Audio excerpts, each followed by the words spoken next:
오늘 우리는 사도행전 12장 말씀을 통해서 사도들 가운데 최초의 순교자 야고보의 죽음과 또 옥에 갇힌 베드로가 감옥에서 나오게 되는 그 사건들을 살펴보도록 하겠습니다. 사도행전 12장에 보니까 이제 그 무렵에 헤롯 왕이, 헤롯이라는 이름이 나옵니다. 이 헤롯은 성경에 4명의 헤롯이 등장합니다. 제일 먼저는 마태복음 2장에서 예수님 탄생하실 때 동쪽에서 온 지혜자들이 유대인들의 왕으로 나신 분이 어디 계시냐 할 때 그 헤롯입니다. 이 헤롯 대왕이 있고요. 근데 그 헤롯 대왕은 어린아이 예수님을 죽이려고 했습니다. 그리고 또 두 번째로 헤롯 안티바가 등장합니다. 헤롯 안티파스, 헤롯의 아들 중 한 명입니다. 그는 침례자 요한을 목베어 죽인 사람입니다. 그가 자기 동생 빌립의 아내를 빼앗아다가 자기 아내로 삼았습니다. 제수씨를 자기 부인으로 삼았습니다. 이 일이 유대인들 사이에서 입에 오르내리고 또 침례자 요한이 이것은 간음이다, 불륜이라고 정죄를 하자 요한을 잡아다가 옥에 가두었습니다. 그러다가 헤로디아의 딸이 자기 생일에 춤을 추어서 잔치에 있는 사람들을 기쁘게 하니까 무엇이든지 소원을 말하면 다 들어주겠다고 합니다. 근데 그 딸이 자기 어머니의 사주를 받아가지고 침례자 요한을 목베어 죽여서 그 머리를 달라고 합니다. 그 헤롯 안티바는 그 대언자 침례자 요한의 말을 들을 때 마음속에 찔림이 있었습니다. 그래서 죽이지는 못했는데 사람들 앞에서 한 약속을 어길 수가 없어서 헤롯이 요한을 죽이고 말았습니다. 오늘 등장하는 이 헤롯은 세 번째로 등장하는 헤롯 아그리파 1세입니다. 이 헤롯 아그리파 1세가 교회에서 몇 사람을 괴롭히려고 그 손을 뻗었다고 했습니다.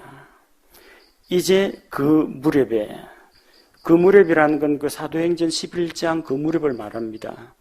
복음이 온 세상에 퍼져나가기 시작하고 교회가 성장하고 이방인들이 믿고 돌아오는 바로 그 무렵에 예루살렘에서는 어떤 일이 있었느냐? 헤롯 아그리파 1세가 교회를 핍박하는 일이 있었다는 겁니다. 그래서 요한의 형제 야고보를 칼로 죽였습니다. 순교한 야고보는 세베대의 두 아들 야고보와 요한, 야고보와 요한 가운데 그 야고보입니다. 사도 요한의 형제가 되는 사람이죠. 또 다른 야고보가 등장합니다. 그 야고보는 베드로가 옥에서 나온 이후 17절에 이 일들을 야고보와 형제들에게 알리라고 했죠. 이거는 죽은 야고보, 순교한 야고보를 말하는 게 아니라 예수님의 동생 야고보를 이야기합니다. 예수님의 동생 야고보는 예루살렘 교회의 지도자가 되어서 교회를 돌보던 사람이었습니다. 그래서 예수님의 12제자 가운데에서 가장 먼저 야고보가 순교자가 되었습니다. 물론 그보다 앞서 집사들 가운데에서 스데반 집사가 순교했습니다. 사도들 가운데에서는 처음으로 야고보가 순교했습니다. 마가복음 10장 37절에 우리는 야고보와 요한이 예수님께 나와서 청탁을 했던 것을 기억하고 있습니다. 그 야고보와 요한이 예수님께 요청을 합니다. 선생님의 영광 가운데에서 주님께서 왕국을 세우시고 영광을 누릴 때 우리 두 사람 중 하나는 선생님 오른편에, 다른 하나는 선생님 왼편에 앉는 것을 우리에게 허락하옵소서. 그렇게 요청했습니다. 자기들만 가지고는 안 될 것 같으니까 이제 어머니 치맛바람을 이용해서 자기 엄마를 데리고 옵니다. 그 엄마가 예수님께 나와서 간청을 하죠. 왜냐하면 예수님의 수제자는 세 사람의 키맨이 있습니다. 베드로, 요한, 야고보. 그래서 다른 제자들 안 가는 자리에도 예수님이 이 세 사람은 항상 데리고 다녔습니다. 그런데 야고보와 요한은 아무리 생각해봐도 둘 중에 한 명은 떨어질 것 같습니다. 예수님 한 명 오른편, 한 명 왼편. 한 사람은 예수님 오른팔, 한 사람은 예수님 왼팔. 좌의정 하나, 우의정 하나, 형제가 나눠 먹으면 좋겠는데 걸리는 사람이 있어요. 베드로가 한 자리 할 것 같아요. 야고보와 요한 둘 중에 한 명은 떨어질 것 같아요. 그래서 사전 공작을 펼친 겁니다. 한 자리는 우리 형제 중 한 명은 주님의 오른편에, 한 명은 주님의 왼편에. 예수님은 지금 예루살렘에 십자가 지러 올라가시는데 자기들은 제자들 가운데 누가 크냐, 그리고 주님의 왕국의 영광이 이룰 때에 우리가 그 자리를 차지하겠다, 그런 생각을 가졌습니다. 예수님께서 그들에게 말씀하십니다. 내가 마시고자 하는 이 고난의 잔을 내가 마실 수 있겠느냐? 십자가 없이 영광이 없습니다. 예수님은 지금 십자가 지러 가시는 거고 자기들은 예수님의 고난과 죽음은 까맣게 잊어버리고 왕국의 영광만 바라보고 있는 겁니다. 그들이 주님께 대답합니다. 저희들이 마실 수 있습니다. 너희가 나처럼 고난의 잔을 마시겠지만 내 좌우편에 앉는 것은 하나님 아버지께서 하실 일이고 너희는 주 예수 그리스도를 따르기만 하면 된다고 말씀하셨습니다. 그들이 해야 할 것은 제자로서 주님을 따라가는 삶이었지, 누가 예수님의 어느 편에 앉느냐 하는 것은 그들에게 속한 게 아닙니다. 그들의 선택권이 아닙니다. 하늘의 아버지께서 보상으로 주시는 겁니다. 그런데 야고보와 요한은 그 자리에 대한 욕심이 많았습니다. 자, 그래서 예수님께서 빨리 불러가셨습니다. 교회를 핍박하는데 그 가운데서 제일 먼저 12제자 가운데 야고보를 칼로 죽였습니다. 사도들 가운데에서는 제일 먼저 순교해가지고 어디 갔겠어요? 하늘에 올라갔습니다. 다른 사도들 아직 아무도 안 왔어요. 자기만 와 있어요. 오른쪽이든 왼쪽이든 마음대로 앉아도 됩니다. 소원대로 이루어졌죠? 소원대로 이루어졌습니다. 반면에 그 동생 요한은 사도들 가운데 제일 오래 살았습니다.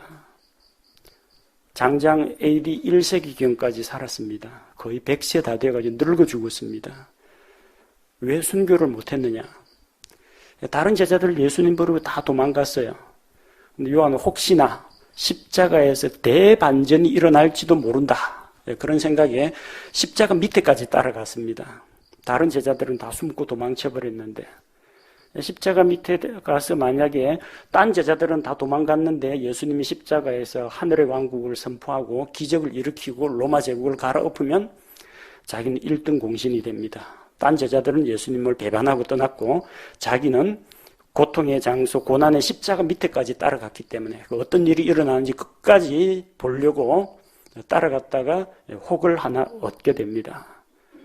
예수님께서 세 번째 말씀하실 때 자기 어머니 마리아에게 여자야 보소서 당신의 아들입니다. 요한을 가리키면서 그 요한에게 보라 내 어머니라.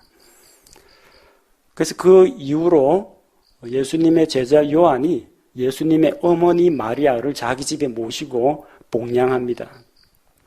교회 핍박이 일어나면 말이 없고 뛰어야 됩니다.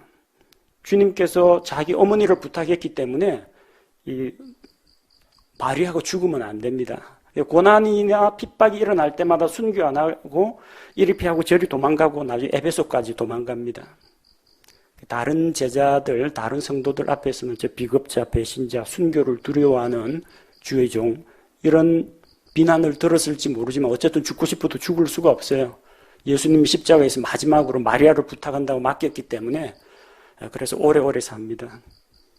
왜 누구는 교회 시작된 지 얼마 안 돼가지고 칼에 맞아 순교하고 누구는 100세 다 될 때까지 사는지 우리는 그 이유를 알지 못합니다. 하나님께서 각 사람에게 맡기고자 하는 사명이 다르고 사역이 다르기 때문입니다. 베드로는 붙잡혔습니다. 좀 있으면 베드로도 잡아 죽이려고 일단 감옥에 가두었습니다. 근데 베드로는 천사가 나타나가지고 감옥에서 꺼내주었습니다. 왜 야고보 죽을 때는 가만히 계시던 하나님이 베드로 갇혔다고 하니까 사형장 가기도 전에 감옥에서 꺼내주시느냐?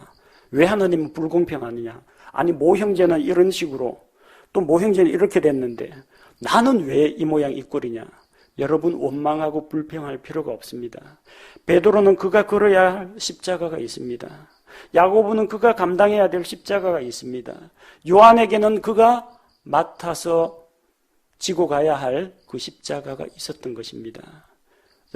어떤 길이 우리에게 주어지고 하나님께서 나에게 무엇을 맡기시든지 우리는 주님께서 우리에게 부탁하신 것, 맡기신 것을 잘 감당하면 됩니다.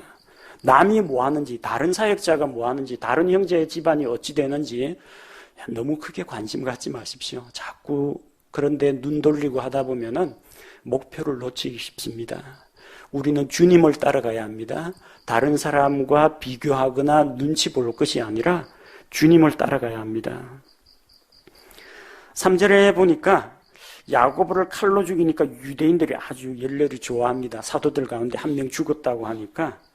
그러자 이 헤롯 아그리파 1세가 유대인들의 환심을 사기 위해서 이왕 내친 김에 그러면은 제일 유명한 베드로도 잡으라고 합니다. 그때가 무교절 기간이었습니다. 베드로를 붙잡아서 감옥에 가두었습니다. 그리고 엄중하게 감시를 합니다. 군사가 4식인 4명을 묶어서 한 소대. 근데 4소대니까 자그마치 16명이죠. 뭐 죄수 한 명에 이렇게 사람들이 많이 따라 붙습니까? 그 4소대에 맡겨서 지키게 했습니다. 감옥에 감금한가 하는 것만으로도 안심이 안 돼가지고 지키도록 했습니다. 왜 그렇게 가두어 놨느냐? 이것은 이스터가 지난 뒤에 그를 백성에게로 끌어내려 함이었더라. 끌어내서 죽이려고 한 겁니다. 자,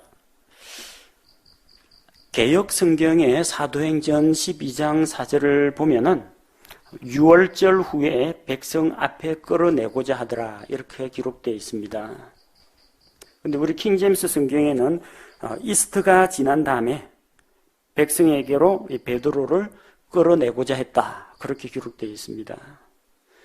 그리스어 성경에는 여기 뭐 6월절이나 이스터라고 되어 있는 부분이 파스카라고 되어 있습니다.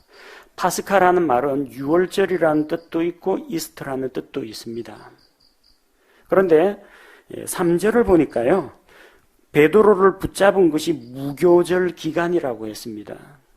무교절이 언제입니까? 정월 14일이 6월절입니다. 6월절 지나고 나서 15일부터 일주일간이 무교절입니다. 그때 무교절 기간 중입니다.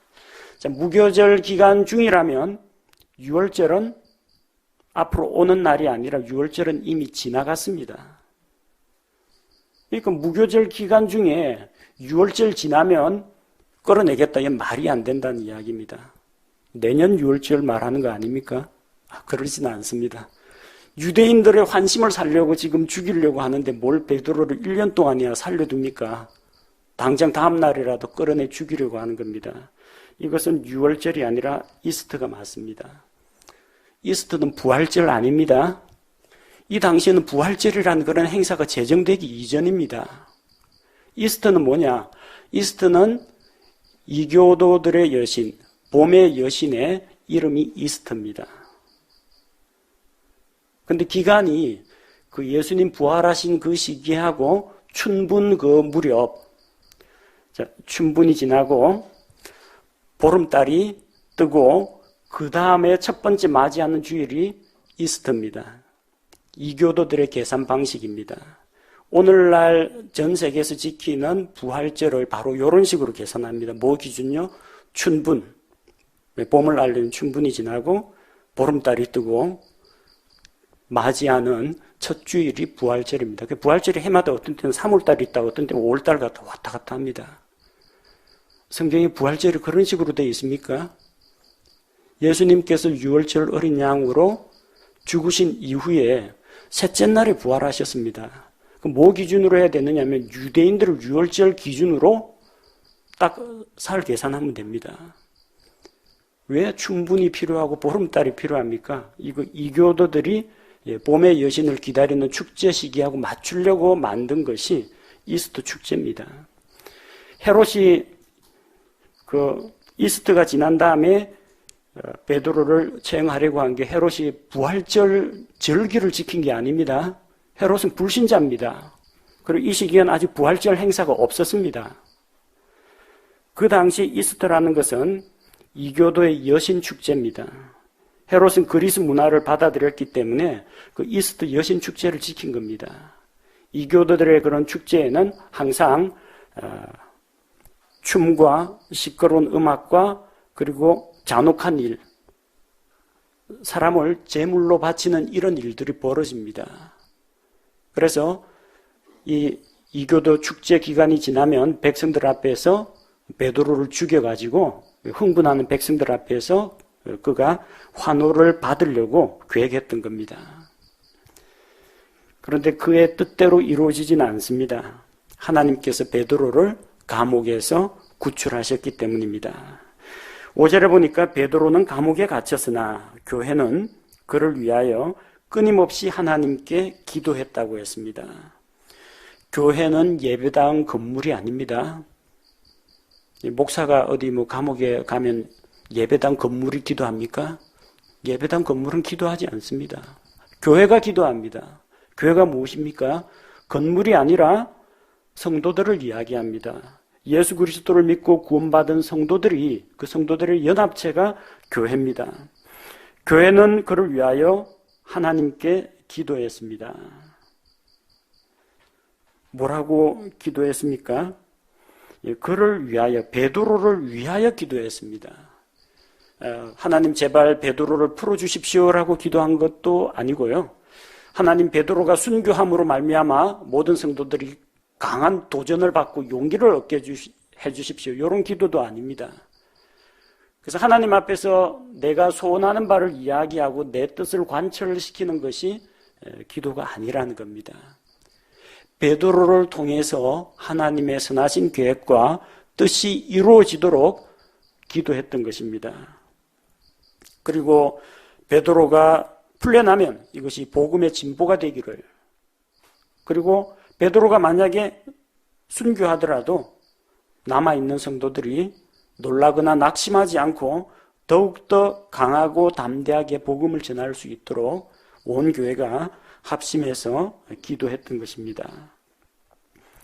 헤롯이 그를 끌어내고자 하는 바로 그날 밤 베드로는 쇠사슬에 묶인 채 두 군사 틈에 끼어가지고 자고 있었습니다. 감옥에 투옥하는 것만으로는 안심이 안 돼가지고 아예 군사 두 명이 베드로 왼쪽 오른쪽에 딱 달라붙어가지고 밤새 같이 자는 겁니다. 그리고 감옥 문은 잠겨 있고 간수들은 문 앞에서 또 감옥을 지키고 있었습니다.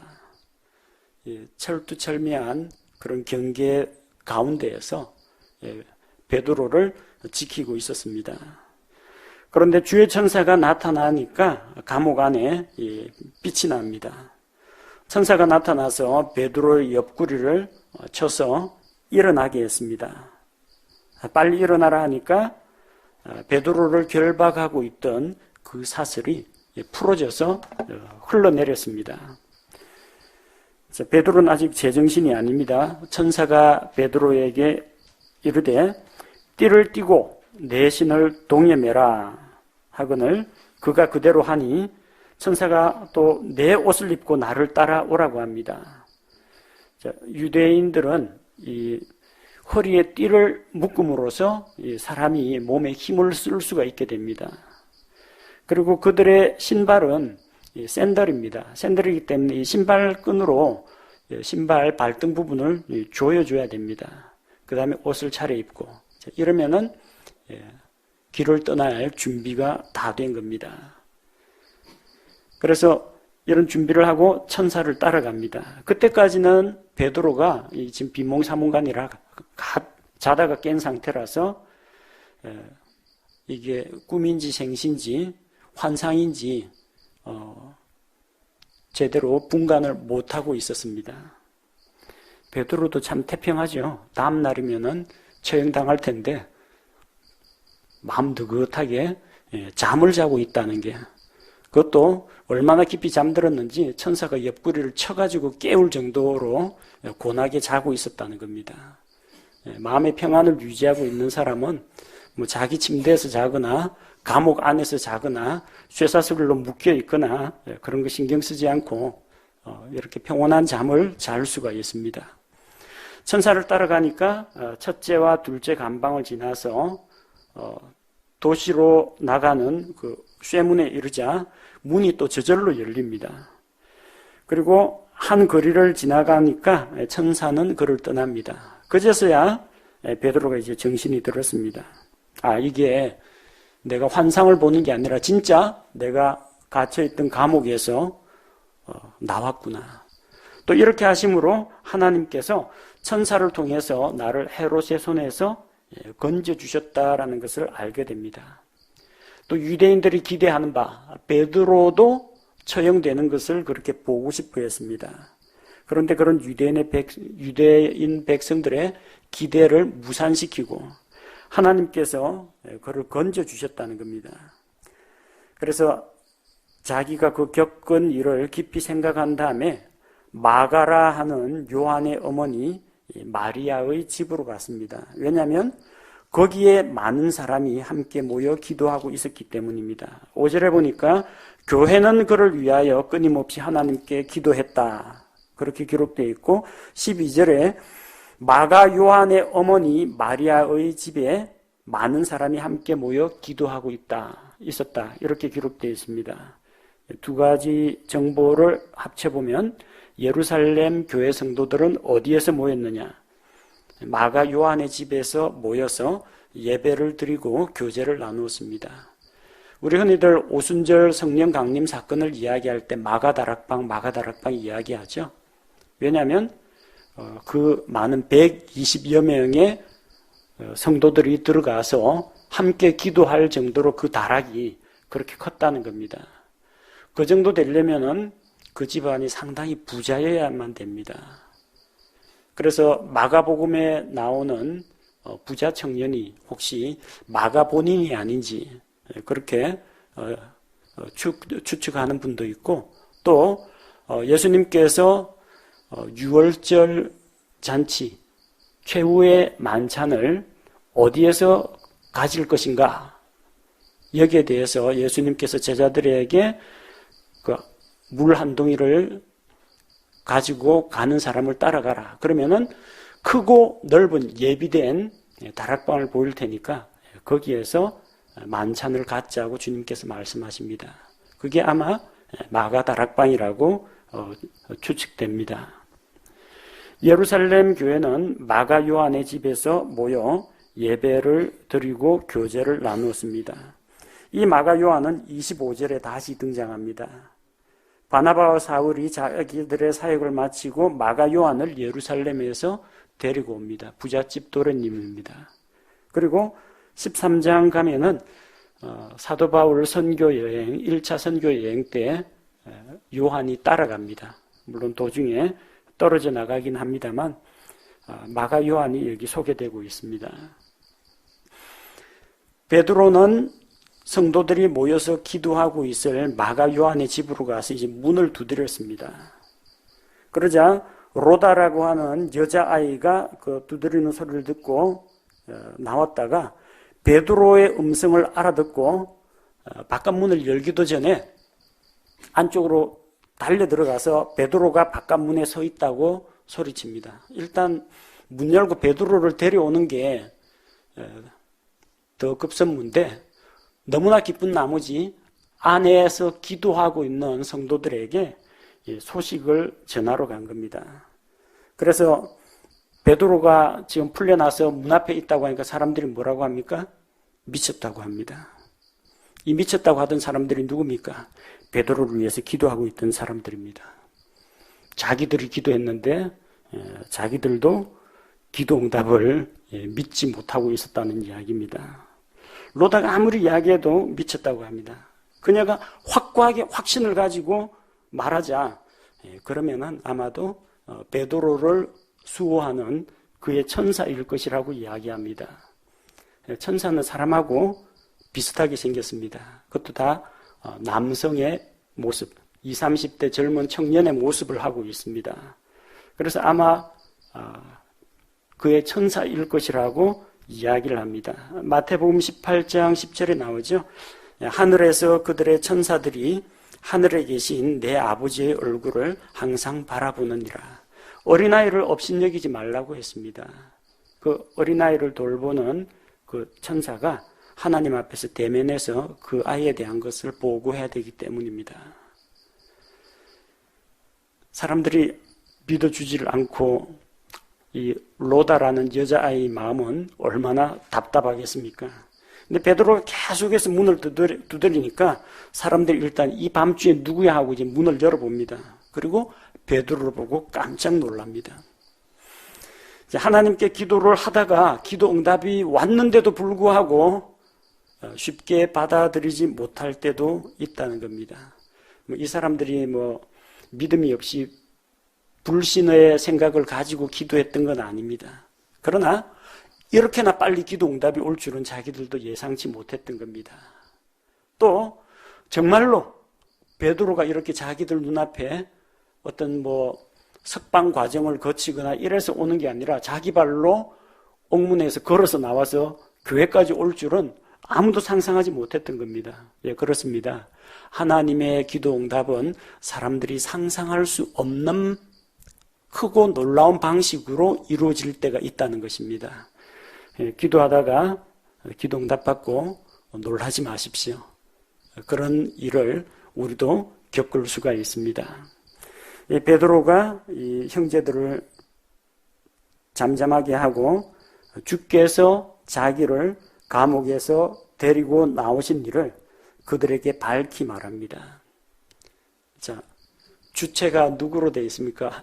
내가 말이야 감옥에 있는데 천사가 기도했더니 천사가 나타나서 옥문을 열고 나를 이렇게 데리고 간증 집회 가면 이런 식으로 간증하는 사람들이 있습니다. 그거 아닙니다. 내가 말이야가 아니라 뭐예요? 주께서, 주어가 주께서입니다.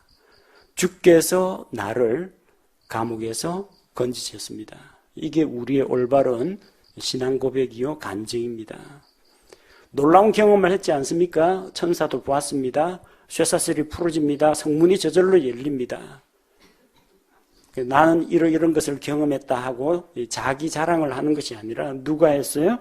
주께서 이 일을 이루셨습니다. 그렇게 이야기를 하고 이 놀라운 일을 예루살렘 교회의 그 지도자인 야고보, 예수님의 동생 야고보와 또 다른 형제들에게 알리라고 하고 자기는 다른 곳으로 떠납니다. 왜? 계속 머물러 있으면 또 헤롯이 또 잡으러 나타날 테니까 다른 곳으로 떠납니다. 자, 날이 밝았습니다. 날이 밝고 나서 군사들 사이에서는 갑자기 베드로가 사라지니까 소동이 일어납니다. 그리고 아무리 찾아도 발견하지 못합니다. 왜? 베드로는 아까 다른 곳으로 떠나갔기 때문에 잡지를 못합니다.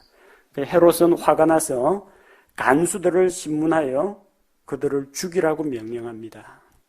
이게 고대 법이나 로마 법이나 전쟁 포로를 잡았는데 그 포로를 놓치면은 포로를 지키는 사람이 자기 목숨을 내놓아야 합니다. 로마 법에서도 죄수를 지키는 간수가 또 베드로를 지키라고 4명이 한조가 되는 그 사개소대에 명령을 내려서 베드로를 잘 지키라고 했는데 놓쳤잖아요. 그러면은 그를 지키던 사람이 자기 생명으로 책임을 다해야 합니다. 그래서 이 억울하게 하나님의 놀라운 기적을 베드로는 맛보았지만 이 간수들, 그를 지키고 있던 사람들이 죽임을 당합니다. 그리고 헤롯은 유대 땅에서 가이사랴로, 지중해 연안에 있는 그 해안 도시, 이제 항구 도시이기도 하고 군사 도시이기도 한 가이사랴, 로마 황제 카이사르의 칭호를 본따서 붙인 이름입니다. 가이사랴로 내려가서 거기에 머물렀습니다. 자, 헤롯은 두로와 시돈 사람들을 그리 좋아하지 않았습니다. 못마땅하게 여겼습니다. 자기들이, 이 헤롯이 다스리고 있는 이 갈릴리 요 북쪽이 두로와 시돈이 있습니다. 이방인의 도시이기도 한데, 이 두로와 시돈 땅은 그 곡식을 재배하기가 참 어려운 척박한 땅입니다. 이 사람들은 무역업으로 먹고 사는 사람들입니다. 장사꾼들입니다. 그래서 양식은 어디에서 조달하느냐? 갈릴리 지방이 곡창지대입니다. 갈릴리 지방을 누가 다스리고 있느냐? 헤롯이 다스리고 있습니다. 그래서 헤롯은 두로와 시돈 사람들을 싫어하는데 아쉬운 거는 두로와 시돈 사람들입니다. 그래서 갈릴리 지방에서 나는 양식을 공급받지 않으면 먹고 살 수가 없기 때문에 헤롯의 신하한테 연주를 대가지고 헤롯에게 화평을 청합니다. 마침 한 날을 정해서 헤롯이 왕복을 차려입고 자기 왕좌에 앉아서 두로와 시돈 사람들 앞에서 연설을 합니다. 그럼 또 이 헤롯의 기분을 또 맞춰줘야 되지 않습니까? 그래서 두로와 시돈 사람들이 열렬히 환호하면서 이것은 신의 소리다, 그렇게 부추깁니다. 사실 이 헤롯 아그리파 1세는 대단한 달변가였고 운변가였다고 합니다. 그리고 화려한 양복을 입고 빛을 받아 번쩍이고, 그리고 목소리도 아주 좋은 목소리로 사람들 앞에서 연설을 하니까 그 분위기에 이제 압도당해서 사람들이 아부하고자 하는 마음도 있었지만 그를 높여주었습니다. 이거는 사람의 목소리가 아니다, 신의 소리다 하고 그를 축혀주었습니다. 그러니까 두로와 시돈 사람들이 좀 별로 마음에 안 들었는데 또 이 아부에 약한 헤롯이 그걸 듣고 기분이 좀 좋아졌습니다. 그래가지고 그 모든 영광과 찬사를 자기가 다 받아들였습니다. 신의 소리라고 하는데 마치 자기가 신이라도 된 양 그렇게 영광을 하나님께 돌리지 않고 자기가 다 가로챘습니다. 그래서 주의 천사가 헤롯을 치매 그가 벌레들에게 먹혀 숨을 거두었습니다. 벌레 종류가 어떤 벌레인지는 성경에 기록되지 않았습니다. 이게 진해인지 정갈인지 개미인지 뭔지는 우린 알 수가 없습니다. 하지만 벌레들이라고 했으니까 아마 여러 마리의 벌레들이겠죠. 벌레에게 죽는 하찮은 인생이 아무리 왕관 쓰고 왕복 입고 멋진 목소리를 내면 뭐 하겠습니까? 고작 벌레 하나 못 이기는데, 고작 눈에도 안 보이는 이 곰팡이나 바이러스도 못 이기는 그런 연약한 존재가 사람이라는 겁니다. 사람들 앞에서는, 백성들 앞에서는 왕으로 군림하면서 위세를 떨지만 하나님 앞에서는 아무런 보잘것없는 죄인에 불과하다는 겁니다. 이 얼마나 좋은 시대에 태어난 사람입니까? 사도 야고보한테, 사도 베드로한테 복음을 들을 수 있는 그런 사람입니다. 근데 그걸 거절했어요. 하나님의 말씀을 듣기를 거절했습니다. 그리고 사람들 앞에서 자기가 신인 양 말하기를 좋아했습니다. 그의 그 교만 때문에 그는 구원받을 기회를 잃어버렸습니다. 죽어버렸으니까 이제 베드로 설교, 야고보의 복음전도 들어볼 기회가 없습니다. 여기에는 단순히 벌레들에게 먹혀 숨을 거두었다고 되어 있죠. 그 다음 어떻게 됐겠어요? 아마 왕이니까 성대하게 장례식 치렀겠죠.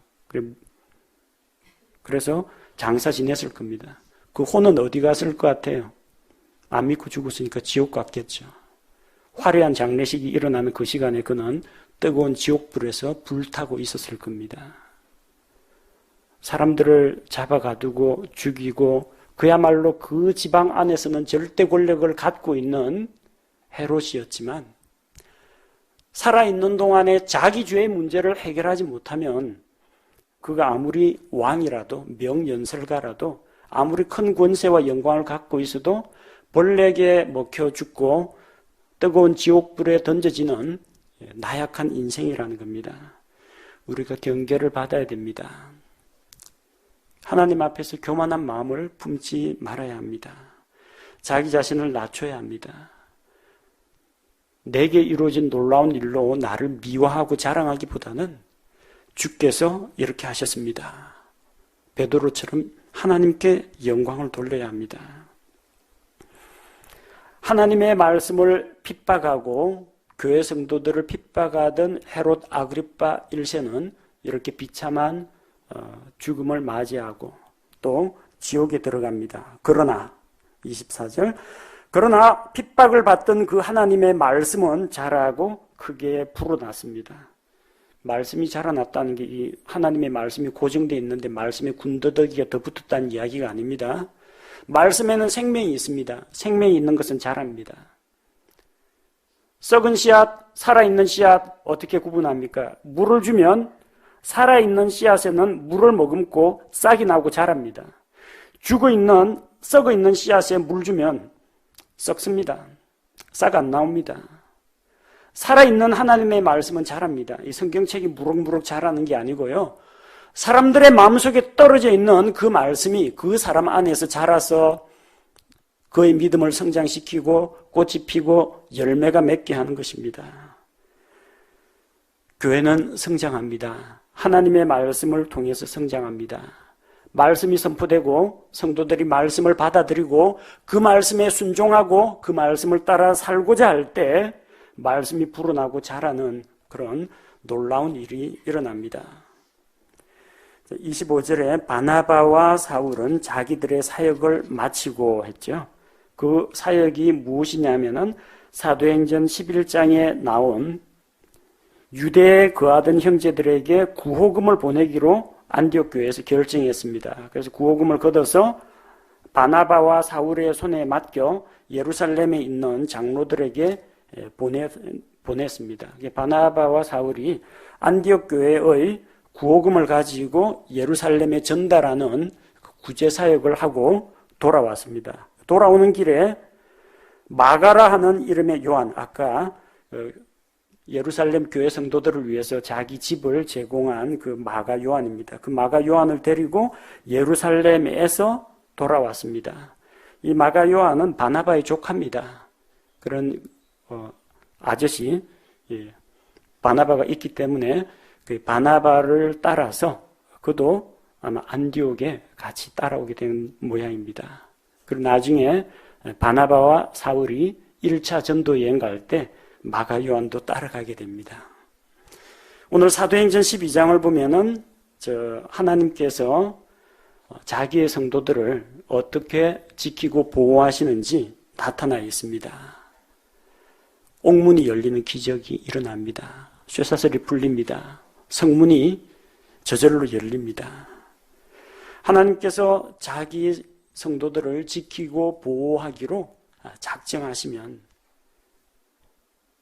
모든 위험과 고난과 질병에서 능히 건지신다는 것을 볼 수가 있습니다. 오늘 하루도 신문 방송에 보면 어디서 사고가 나고 또 어떤 일로 사람이 강도를 만나거나 교통사고를 만나거나 천재지변을 만나서 죽는 이야기가 많이 나옵니다. 오늘 이 자리에 우리가 살아서 숨쉬고 있다는 것, 하루하루 살아있다는 게 주의 은혜입니다. 왜 살아있게 하셨습니까? 아직 죽을 때가 안 됐기 때문입니다. 아직 하나님께서 우리에게 뭔가 시킬 일이 있기 때문입니다. 우리가 하나님께 받은 사명이 있는 한, 달성해야 할 목표가 있는 한 하나님께서는 우리를 쉬이 데려가지 않으십니다. 물론 모든 그리스도인들이 다 날마다 생명을 얻는 건 아닙니다. 야고보 보십시오. 칼에 맞아 죽습니다. 우리 가운데 누가 칼에 맞아 죽을 수도 있고 자동차에 치여 죽을 수도 있고 질병으로 죽을 수도 있습니다. 왜 누구는 순교하고 순교하게 내버려 두고 누구는 감옥에서 구출해 내시느냐? 우리는 모릅니다. 순교하는 그 사람은 나름대로 그에게 주어진 사명이 순교의 길이기 때문입니다. 베드로를 구출하신 이유는 베드로를 통해서 하나님께서 뭔가 하고자 하시는 일이 있기 때문입니다. 나는 왜 아직도 살아있는가? 죽지 못해서 산다. 아닙니다. 죽지 못해 사는 게 아니라 반드시 살아서 해야 할 일이 있기 때문에 하나님께서 세상에 남겨두신 것입니다. 여러분이 살아있다는 그 자체가 주님께 뭔가 부탁을 받았다는 것이라는 것을 기억하시기 바랍니다. 사도행전 12장에는 세 종류의 죽음이 나옵니다. 사도 야고보는 복음을 위해서, 주님을 위해서 순교했습니다. 그는 죽었습니다. 복음을 위해 죽었습니다. 간수들은 나름대로 자기들의 업무를 성실하게 수행했습니다. 시키는 대로 감옥 안에 들어가서 군사들이 같이 잡고 간수는 문 밖에서 잠 안 자고 지키고 있었고 할 거 다 했습니다. 그런데도 베드로가 구출되는 바람에 그들은 헤롯의 진노로 말미암아 죽임을 당했습니다. 일을 열심히 하고도 죽는 경우 있습니다. 직장에서 열심히 일하다가 과로사로 죽는 사람도 있습니다. 열심히 나는 교통법규 준수하면서 운전했는데 엉뚱하게 중앙선 침범한 다른 차가 나를 들이받아가지고 죽는 수도 있습니다. 원치 않는 그런 죽음도 일어난다는 겁니다. 예상치 못한 죽음도 일어납니다. 이 간수들처럼. 세 번째 죽음이 있습니다. 사람들 앞에서 한껏 자기 자신을 높이고 자랑하고 위세를 부리다가 교만한 마음을 품고 하나님의 징계를 받아가지고 죽임을 당한 헤롯이 있습니다. 헤롯 같은 그런 죽음은 우리에게 없으리라고 생각합니다. 그리고 간수들처럼 정말 뜻하지 않은 사고로 내 잘못이 아닌데도 또 이렇게 억울하게 죽는 그런 사람들도 있습니다.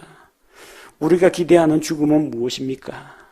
정말 우리가 바라는 죽음은 그냥 날벼락 맞아가지고 참으로 아깝게 안타깝게 세상을 떠나는 그런 죽음이 아니라 죄 짓고 하나님 앞에 징계를 받아서 죽는 그런 죽음이 아니라 하나님께서 우리에게 맡기신 사명을 감당하다가 달려갈 길을 다 마치고 죽음을 맞이하는 그런 성도들이 되어야겠습니다.